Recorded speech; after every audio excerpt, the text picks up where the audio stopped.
David has waited 4 years for sight of this report. It is not possible to know how many children suffered sexual abuse in football from 1970 to 2005. He was targeted by prolific paedophile coach Barry Burnell at a Butlins holiday camp. And went there and sexually abused over both evenings for a prolonged period of time. And then about a month later, he came home from school and he sat in my house talking to my mum. He just got to me, completely psychologically. The abuse may be termed historical, but the psychological trauma is ever present.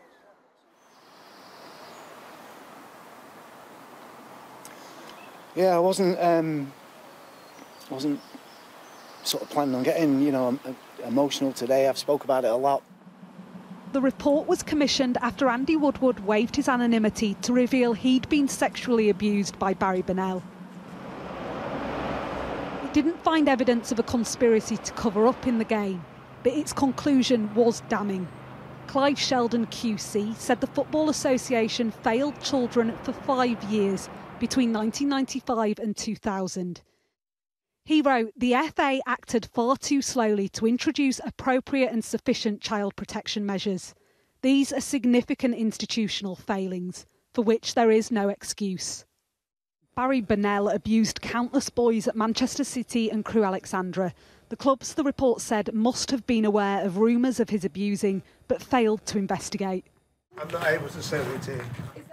Dario Gradi was coaching at Crewe at the time and director of football there until 2019. No, I've nothing to say.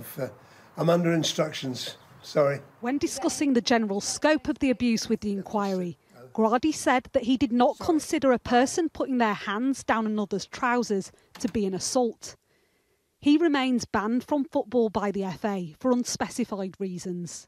Some survivors provided testimony to the report, stating their belief that there was a paedophile ring operating within football. While Clive Sheldon QC did accept that some of these perpetrators may have known each other, he didn't arrive at that conclusion. It was a 700-page report detailing the abuse of generations of young footballers, and from the national governing body, the apology survivors had waited for. We have to hold our hands up and apologise for the mistakes of the past, make sure we don't repeat them. But that's not to say that football is not in a safe environment today. It is. The report does note there's no evidence that this abuse was commonplace in football. But for the hundreds of boys whose dreams were shattered, that will offer little comfort. Martha Kellner, Sky News, Crewe.